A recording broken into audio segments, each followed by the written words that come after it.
Bueno, entonces, programar es mucho más que calcular. Entonces aquí viene lo que yo les decía. Primero hay que leer y entender problemas en muchos dominios.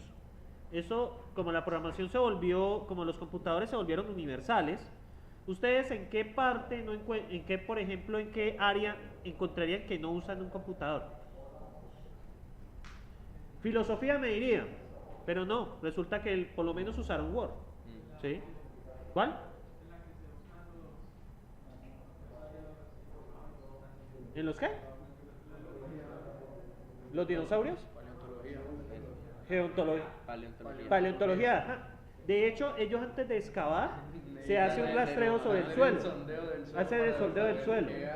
No, en paleontología, ha hecho, de hecho es de gran apoyo. De hecho, los análisis de carbono 14 se hacen con equipos de este tipo, porque hacer análisis manualmente es demasiado dispendioso.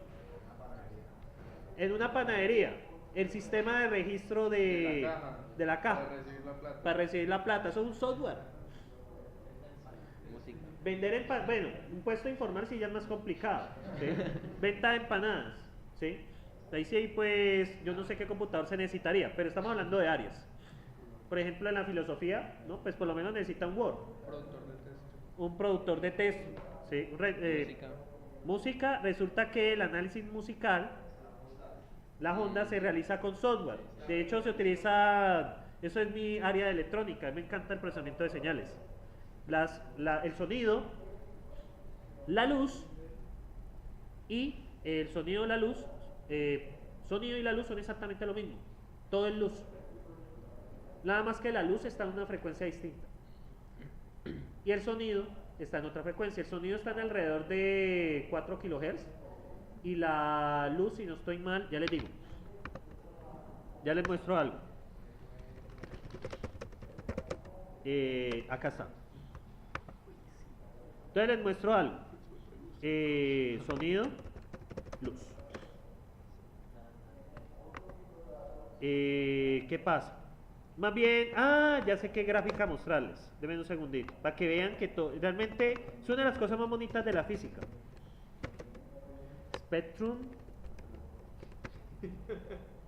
Spectrum, creo que es Spectrum. Sí, el espectro, perfecto. Pero quiero que aparezca. Es una gráfica que había visto hace mucho tiempo. Spectrum. Radio. Ya yo miro algo. No. ¿Esta me sirve? No, ese es el espectro de radio. Spectrum. Oiga, había una gráfica allí que me servía para ilustrarles. Aquí está, esta es la que andaba buscando. Entonces, muchachos, quiero que miren algo. Es una de las cosas que uno le rompe en física. Eso está feo, ¿no? Qué lástima. Es que es un PNG. Entonces, acá, quiero que tenga fondo. Perfecto. Pero está en una resolución vergonzosa. Entonces, muchachos, este está bien. No. ¿Ya lo va a abrir? Igual el internet aquí es, aunque ha mejorado, el semestre pasado eso era, uy, asco con K. Entonces, No, pues utilice esa. puedo utilizar esta, puedo ir a la página, visitar. Entonces, muchachos, quiero explicarles algo. Resulta que absolutamente todo, el calor, el sonido y la luz es lo mismo. Pero ¿cuál es la diferencia? La frecuencia. Entonces, observen acá que de acuerdo a la frecuencia, uno lo percibe de forma distinta. En las bajas frecuencias están las ondas de radio, o sea, cómo se comunican las ondas de radio. Si usted sube un poco más, está el sonido. El sonido también es una onda. Luego, después de eso, van las ondas celulares, televisión. Después de eso, están las microondas. Ya se convierte en, ¿qué? Calor. Después de eso está el espectro infrarrojo, que permite visualizar calor. Luego el espectro visible. O sea que a medida que usted aumenta la frecuencia de la onda es cuántas veces se repite, o sea, ya es así. Entonces, cuántas veces se repite por segundo. Entonces, cada vez que usted lo aumenta, se percibe de forma distinta. Luego, más allá está el ultravioleta, lo que usan para los billetes. Después de eso, los rayos X, que más de uno quisiera tener esa vista o no. ¿Sí? Y después de eso, los rayos gamma, que son los que tienen mayor frecuencia. Los rayos gamma son bastante peligrosos. ¿Sí? Al tener tan alta frecuencia, alteran el ADN humano y pues propician la aparición de cáncer. ¿Cuál es el problema con la radioactividad? ¿Sí? Ahora, si usted tiene, ahora yo no sé, si va a hacer un experimento a alguien con Parkinson, incluir y acercarlo a una cosa, algo radioactivo, pues no sé, eso es demasiado malvado. Como les dije, como le acabé de decir, bien que son mutuamente excluyentes. Prueba y error. Prueba y error. Bien, muchachos, ¿qué más? Organizar el conocimiento para aprender algo que no se sabe todavía. Entender realmente que se desea explorar y explorar ejemplos que fortalezcan la comprensión del problema. Esto está hablando de la especificación, o sea, usted mira ejemplos de cómo se hacen las cosas. Y finalmente, extraer los conceptos importantes, ¿sí? Relevantes. La palabra clave, abstracción, ¿sí? Entonces, aquí hay algo que quiero mencionarles, es sobre los lenguajes de programación que se utilizan para la enseñanza de la programación, ¿cierto? Resulta que el currículo que nosotros tenemos fue diseñado en el año 2000. ¿Cuántos años han pasado? 19, ¿cierto? Bueno, entre otras muchas críticas, la Universidad del Valle, a pesar de sus buenos enfoques, también tiene muchos problemas. La Universidad del Valle es un ente difícil a reformarse a sí mismo. ¿Qué quiere decir? Que cualquier reforma que usted quiera hacer tiene siempre oposición, a pesar de que la realidad lo exige. Nuestro pensum actualmente se encuentra atrasado con respecto a lo que requiere el medio de nosotros. Uno de ellos es la organización de los cursos. Ustedes van a encontrar que este curso no se conecta ni con HIPO, ni en tercer semestre van a encontrar nada que se conecta. El curso con que este se conecta se llama Fundamentos de Lenguajes de Programación, FLP. Ese lo estoy dictando, se lo dicté ayer, por ejemplo. Entonces, ¿qué pasa? Ustedes ven como cosas así que no están conectadas, es una de las críticas que hay. Otra de las críticas que hay es que Scheme no es un lenguaje amigable. No voy a decir una mentira, no es un lenguaje amigable para una persona que no sabe programar. Y tampoco es amigable para una persona que sabe programar. ¿Sí? Menos amigable, ¿por qué? Si usted sabe JavaScript, C++, PHP, etcétera, etcétera, usted va a encontrar que Scheme es una cosa totalmente diferente y los conceptos se le van a empezar a cruzar. Si usted sabe programar, muchachos, nosotros estamos aquí. Si usted sabe programar, por favor deje los conceptos aparte porque a usted les va a chocar muchas cosas que yo les voy a decir, ¿sí? ¿Por qué? Resulta que ustedes cuando aprenden a programar en lenguajes así, ustedes están programando sobre un paradigma imperativo. Imperativo. ¿Qué quiere decir eso? Hay dos cosas. Hay dos cosas. Los lenguajes de programación, ¿cierto? En sí mismos dependen del paradigma de programación. ¿Qué es un paradigma de programación? Es cómo se programa algo, cómo se soluciona un problema. En el imperativo usted tiene lo siguiente. Usted tiene unas variables, ¿cierto? Que pueden cambiar de valor. ¿Estamos de acuerdo a los que saben programar? Aquí les voy a decir que no van a cambiar de valor. Porque estamos en un paradigma distinto. Resulta que en el imperativo las variables representan el estado actual del programa. Por ejemplo, ¿qué es estado? Usted, por ejemplo, tiene unos parámetros. Yo, por ejemplo, tengo una edad, ¿cierto? En este momento yo tengo una edad. ¿Qué pasa dentro de un año? La edad más 1, ¿cierto? Aumenta. ¿Qué pasó con mi parámetro de edad? Cambió. Eso representa mi estado actual. O, por ejemplo, mi estado de salud, ¿sí? Mi estado de salud puede ser una lista de cosas. Entonces, el estado de salud, bien, ¿sí? Y puede ser dentro de un año. Estado de salud con gripe, ¿sí? ¿Qué pasó con el estado? Cambió. Es el estado, representa la situación actual de algo. En la programación imperativa, que ustedes, los que no saben mejor, pero los que están en C++ y eso, están acostumbrados a que el flujo del programa sea a través de las variables. ¿Cómo cambian las variables? Ejemplo, algo muy sencillo, calcular un promedio. ¿Qué pasa cuando usted calcula un promedio? Usted va sumando y luego divide por el número de... Por ejemplo, tiene 5 datos. ¿Ustedes qué hacen para calcular el promedio? Lo suman y lo dividen entre 5. ¿Cómo se programa en imperativo? Que es lo que va en el próximo semestre. Usted hace un ciclo, suma y al final divide por el total. Aquí no podemos hacer eso, ¿sí? Porque no podemos estar haciendo el seteo de las variables todo el tiempo, ¿sí? Es una de las cosas que cambian. el diseño de funciones también cambia. Y cuando les enseñe lo que es funcional puro, que después de recursión, van a chocarse, porque ustedes se recuerdan del concepto de función, ¿cierto? Eso lo redefinimos totalmente. Entonces ya no me acuerdo.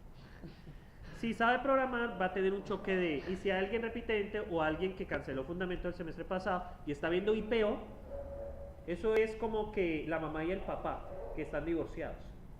Yo les digo una cosa y el profesor les va a decir una cosa totalmente diferente sobre lo mismo.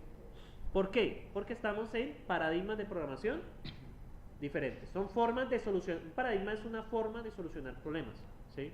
Por ejemplo, hay personas aquí que son de pronto metódicas. Eso es una forma de solucionar problemas. Hay otras personas que prefieren el azar, ¿sí? ¿Qué es una persona metódica? Bueno, voy a hacer esto. Y esa es mi forma de llevarme mi vida. ¿Qué es una persona que no es metódica? Es una persona que sencillamente, listo, me levanté y sé qué tengo que hacer y listo, deje que fluya. ¿Sí me siguen la diferencia? Son dos formas distintas de hacer las cosas. Sirven para diferentes cosas.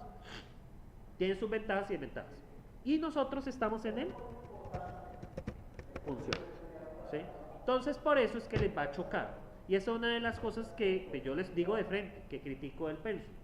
¿Por qué?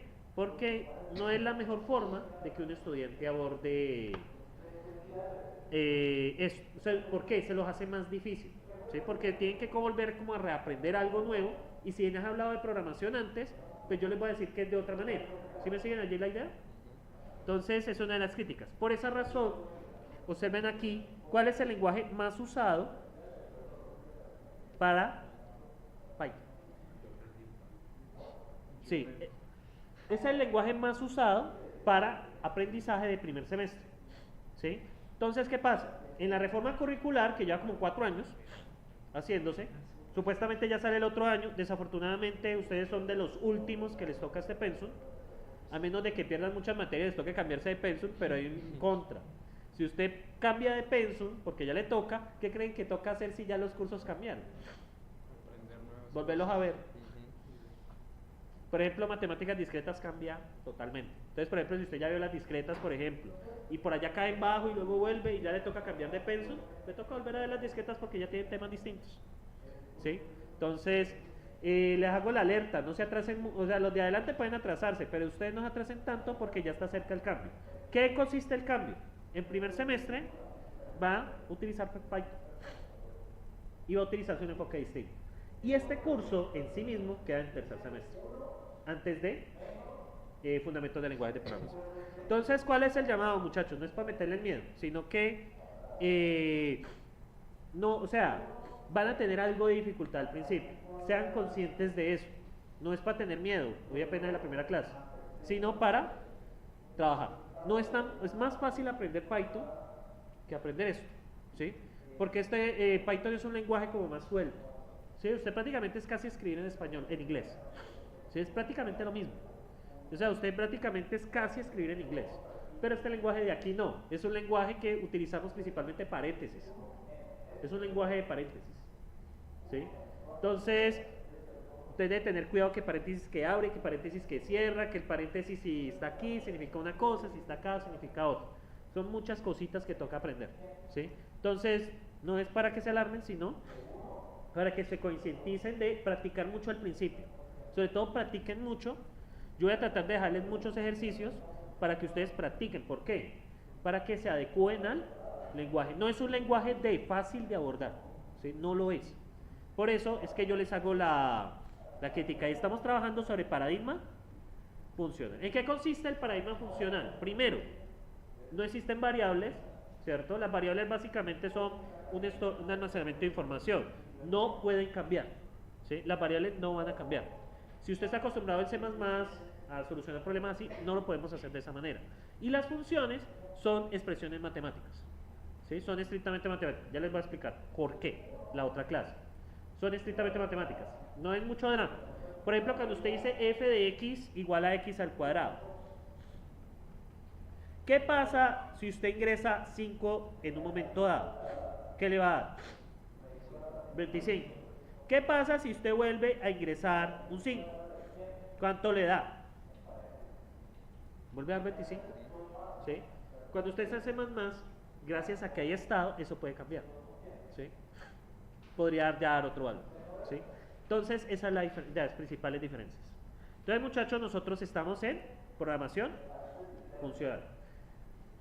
¿Por qué les menciono esto? Y quizás yo sé que no es claro el motivo, sino que si ustedes han tenido nociones de programación, ustedes los han enseñado bajo este paradigma, bajo el paradigma imperativo, donde todo es una secuencia de código y la evolución del programa depende de los valores que tienen las variables a través del tiempo. Pero aquí no, aquí es distinto. Aquí es distinto, aquí es a través de la ejecución de las funciones. ¿Sí? Entonces, tengan claro eso. Entonces, para el próximo, no sé, supuestamente que eso lo iban a implementar desde el 2021. ¿Sí? Que iban a colocar ya el curso de Python en primer semestre. De hecho, la cosa cambia tanto que ya no son 4 niveles de inglés. ¿Cuántos creen que son ahora? ¿Cuántos creen que son ahora? 6. Es que el inglés es importantísimo para nosotros. Y de hecho, la Universidad del Valle, en los próximos 10 años, va a colocar como requisito de grado aprobar con un B1 de inglés. Las privadas ya lo hacen. Las privadas, pues, que son de alta calidad, ¿no? Estamos hablando de Javeriana y Ceci. Ya para tú graduarte, debes aprobar un examen de inglés. ¿Por qué se le exige eso a los estudiantes? ¿Por qué creen que les exige eso a ustedes? Porque es que es necesario. El 50% de su éxito laboral depende de eso. ¿Sí? De que ustedes tengan un buen éxito laboral. Ustedes se mataron aquí 5 años, aunque sabemos que 5 años no van a ser complicados. Siempre pasa algo en la mitad del tiempo. Digamos, el promedio es de 6, lo que se demora la gente. De 5 a 6 años. No les va a decir mentira. Usted va a la casa diciendo que usted va a graduarse. ¿En qué? ¿2019 más 5 cuánto da? ¿2024? 2024 está dando muy altas expectativas. Uno dice de 5 a 6 años. Yo me demoré 6. ¿Sí? Porque pues yo perdí asignaturas. O sea, eso pasa. Entonces, ¿qué pasa? Bueno, que perder la primera vez es duro, ¿no? Porque pues a uno le toca el ego, pero ya después, ¿qué se le hace? Entonces, muchachos, no, que no se vuelva deporte tampoco. Entonces, ¿qué pasa, muchachos? En el próximo currículo, el curso de primer semestre, que ese sí yo estaría encantado de darlo, aunque este curso también me gusta mucho, sería programación utilizando Python, ¿sí? Que es mucho más, ya el lenguaje no es tanto el problema, ¿sí? Pero aquí al principio el lenguaje sí es el problema también, no digamos mentiras, soy muy sincero con ustedes. Bien, entonces, vamos ahora sí a hablar de Dr. Racket, ¿sí? Entonces, ¿qué es Dr. Racket? Es nuestro entorno de trabajo. Es un lenguaje de programación enfocado a la enseñanza, ¿sí? ¿Por qué les digo que esto es del año 2000? Para esa época, ¿ustedes han escuchado el MIT? MIT, sí. El Instituto de Massachusetts, bueno, lo pronuncio mal, Massachusetts. Entonces, ¿qué pasa? Esa es la universidad número 1 en el mundo en ciencias de la computación, ¿cierto? Cuando diseñaron aquí la ingeniería de sistemas, ¿en qué creen que se basaron? En el pensum del MIT, del año 2000, del año 98 realmente. En ese tiempo tenía una estructura de este tipo. ¿Por qué? Porque con cuestión con Dr. Racket, por ejemplo, no existía un lenguaje, Python en ese tiempo el Python en ese tiempo no era tan popular, ¿sí? No me acuerdo si existía o no, es que tengo trocado la fecha, si era 95 o 2002 que apareció Python.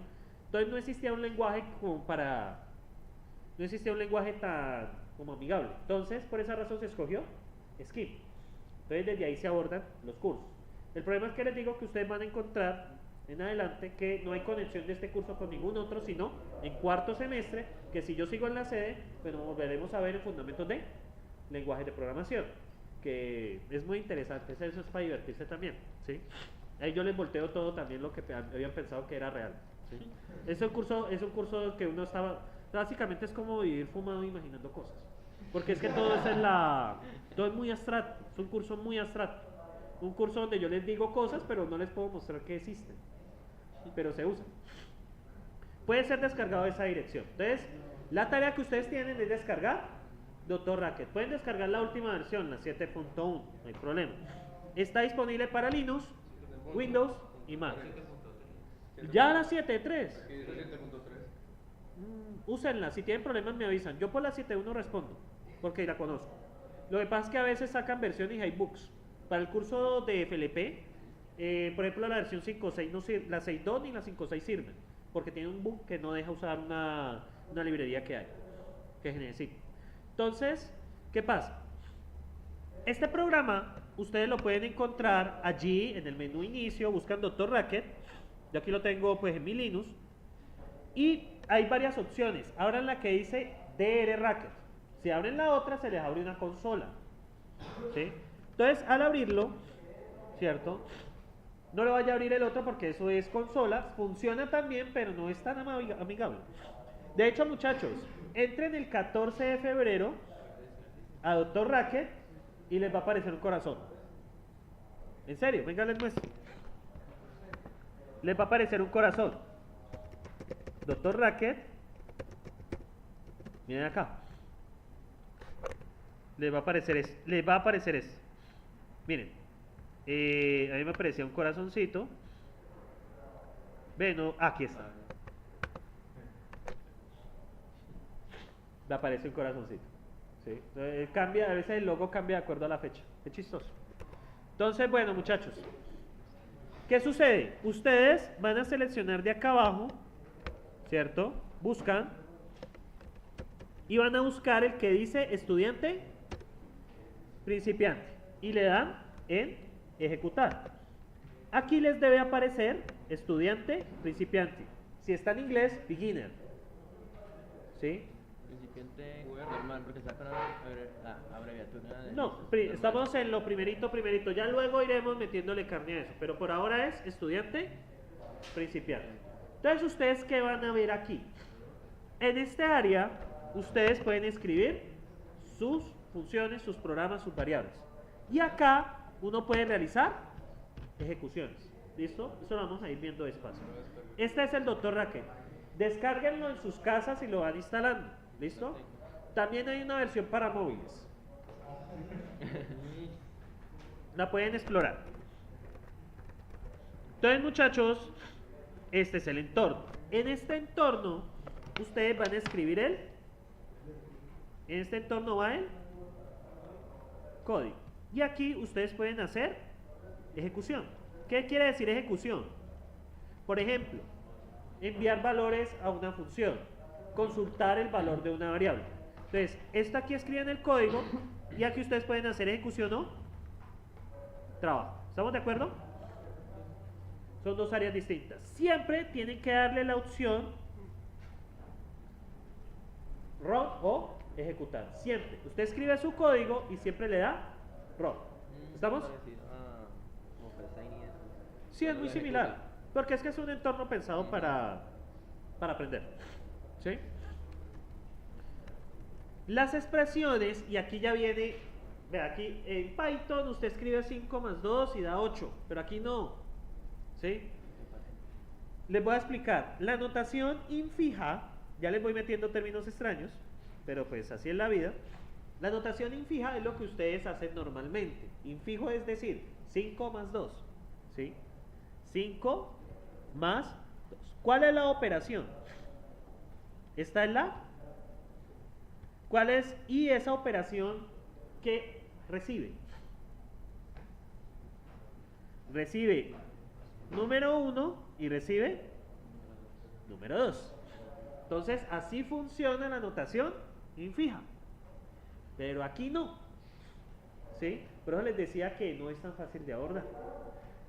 Aquí resulta que vamos a utilizar la notación prefija. ¿Qué pasa con la notación prefija? El operador pasa al inicio. Eso significa que este señor ahora ya es más 5, 2. Y es equivalente a tener 5 más 2. Pero les decía que esto al principio es un poco raro. ¿Sí? Entonces hay que acostumbrarse a la notación prefija. Todo funciona de esa manera aquí. Y ahí es cuando C++, o si usted sabía PHP, o si usted sabía Visual Basic, se van al carajo. ¿Sí? Porque aquí se hace de forma diferente. ¿Sí? Pero igual, no hay drama, vamos a hacerlo. Entonces, abro paréntesis y escribo más 5, 2. Y le doy en ejecutar. ¿Y el qué me va a decir? 7. 7. Pero que miren lo que pasa, muchachos, si yo hago 5 más 2. Sepárelos con espacio. espacio, sepárelos con espacio. Miren lo que va a decir. Mi computador es un poco lento. Entonces, me pareció un error. Este error luego se los explico. Tiene que ver con el más. Entonces, ¿qué pasa, muchachos? En este lenguaje, les había advertido que era un lenguaje basado en paréntesis, ¿no? Entonces, ¿qué pasa? Toda operación va a iniciar de la siguiente manera. Siempre va a iniciar de la siguiente manera. Va a iniciar con un paréntesis. ¿Aquí qué viene? La operación. Y luego aquí viene, voy a ponerle x1, x2 hasta xn. La operación y lo que queremos operar. ¿Estamos de acuerdo?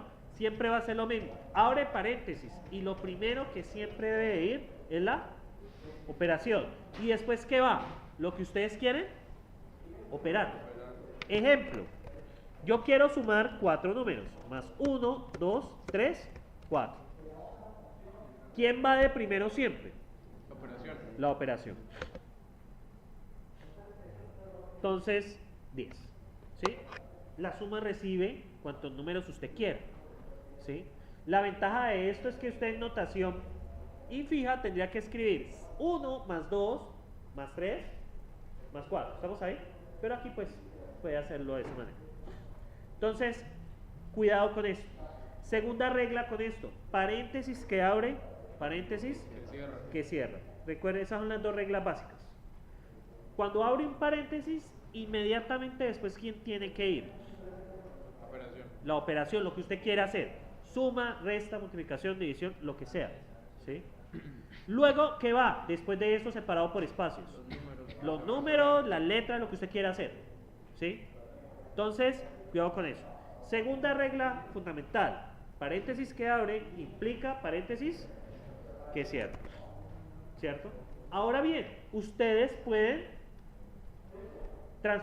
operar con paréntesis. Es altamente pueden colocar paréntesis dentro de paréntesis. Altamente recomendado para separar cosas. Ejemplo, miren esta operación. Esperen a ver si me funciona. No, no está funcionando. Bueno, no importa. Entonces, muchachos, ¿qué pasa? Miren acá. Miren esto. ¿Ven esta operación? 3 menos 2 más 4. Entonces, ¿qué toca hacer? Vamos a trabajar en este espacio. Ignórenlo al lado. 3 menos 2 y luego finalmente esto más 4. ¿Está así? 3 menos 2 más 4. Entonces yo lo he agrupado con paréntesis normalmente para ayudar. Entonces, ¿qué pasa? ¿Qué debo de hacer? Sería más sobre paréntesis, Hay un más más de primero. que suma a estos dos, ¿cierto? Esa es la operación más grande que se hace. Entonces, ¿qué pasa? Más, entonces se van a sumar dos cosas. Paréntesis que abre, paréntesis que cierra.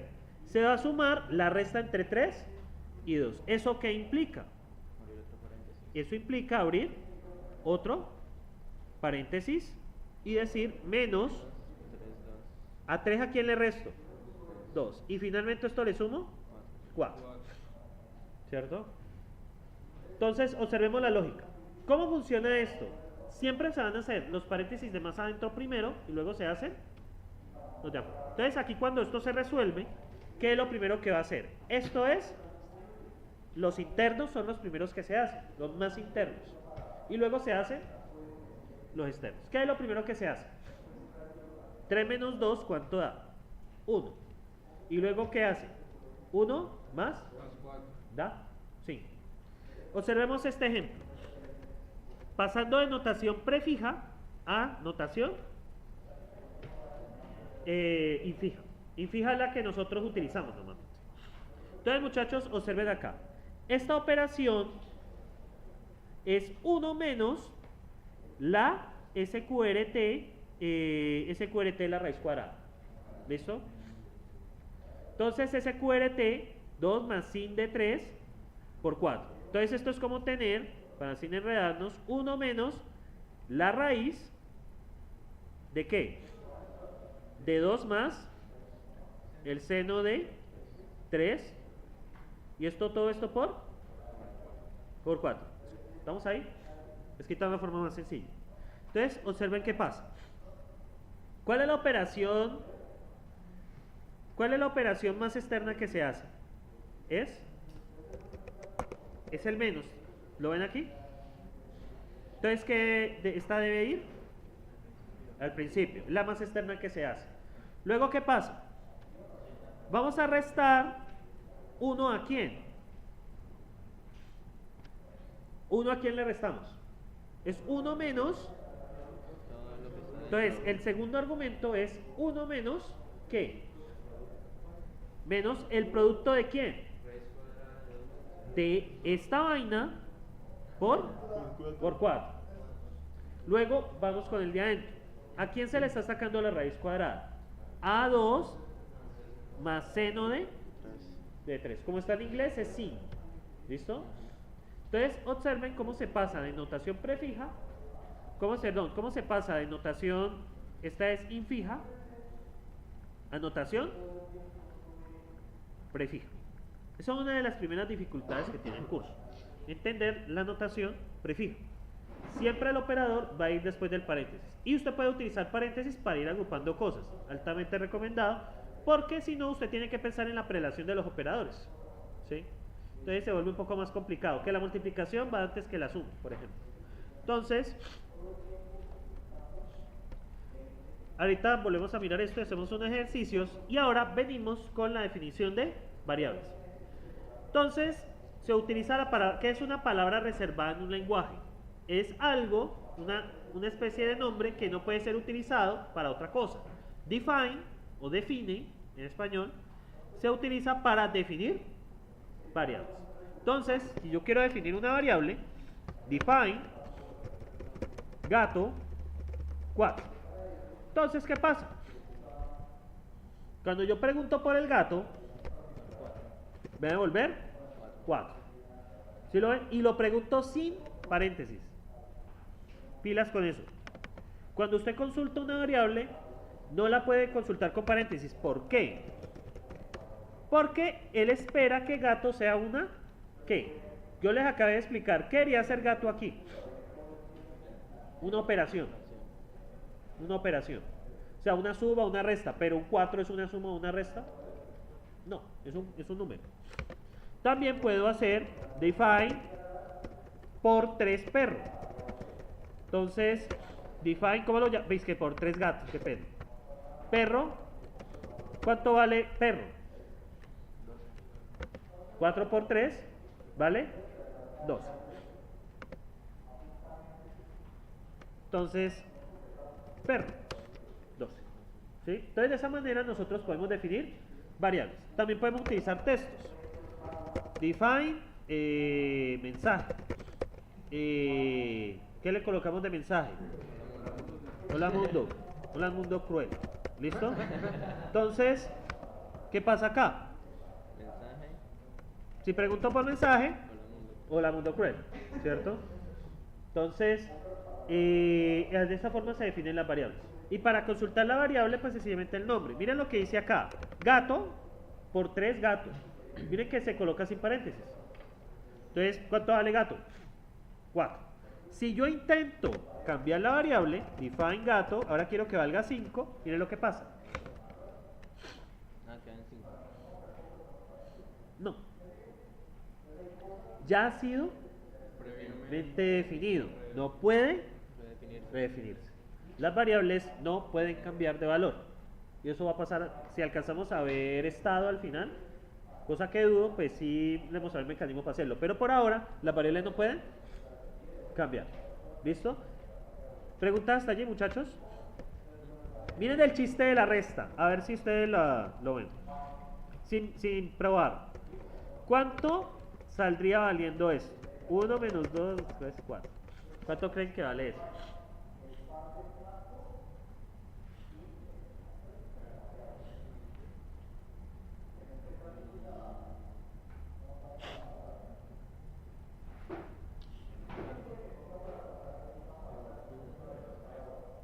Menos 3. Menos 13. ¿Quién da más? ¿Quién da menos?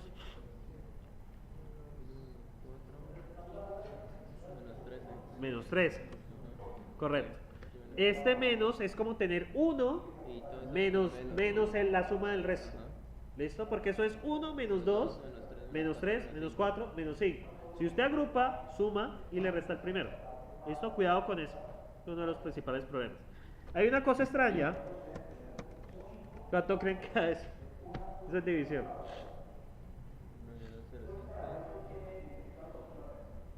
Dividido 0,5. Sería 1 dividido 2 y luego dividido 3. ¿Cuánto da eso? Yo digo que eso da 3 medios. 3,5. Sí. 3 medios. 3 medios es... ¿Ve? Loco. Es la esta, no. No da 3 medios. Esperen, ¿por qué? 0,16. Uy, he sido engañado. 1 dividido 2, 3.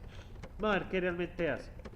0,16. Si divido 1, el lash 2, 2, 2, 1, 2, 2.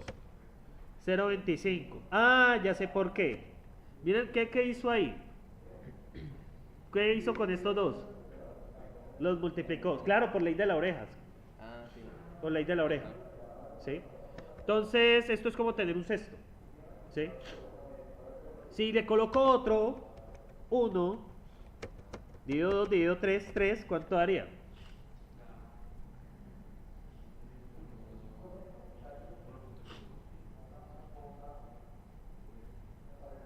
Un medio, correcto. Bueno. What? Esperen, yo miro algo. 1 dividido 2 dividido 3. Esperen, yo miro algo. 1 dividido 2 dividido 3. Dividido 3. No. Esperen, no, ya no es así. Esperen acá. 1 dividido 2 dividido 3 dividido 3. ¿Y hay qué? ¿Qué hacemos? Supuestamente Raquel nos dice que da 0,05, ¿cierto? Entonces voy a aprovechar 0,05. ¿Dónde saldrá ese 0,05? Está muy interesante, ¿no? 1 dividido 2 dividido 3. ¿De dónde saldrá?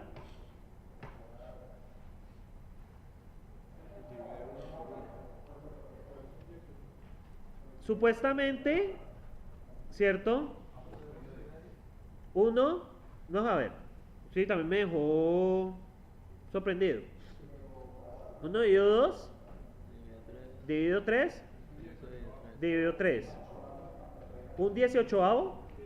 Entonces ya tengo la fórmula.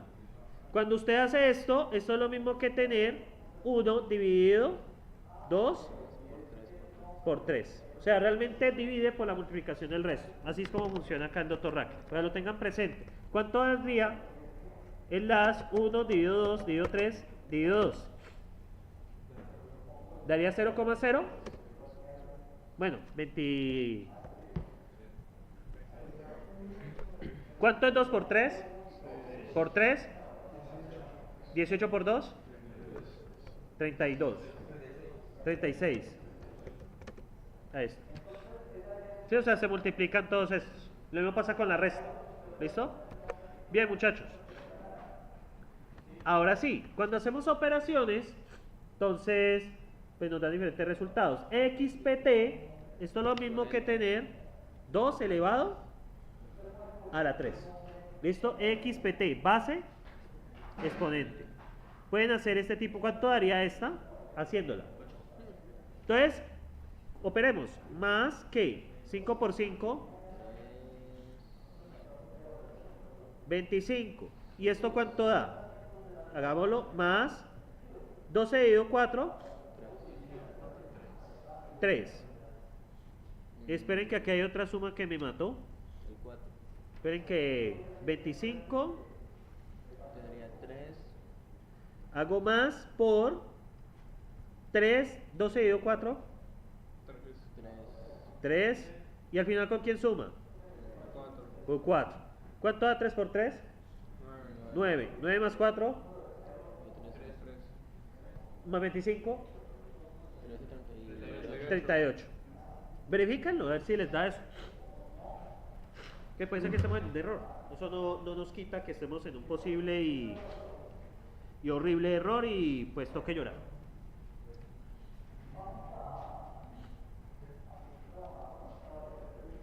Uy, Dios mío. Uy.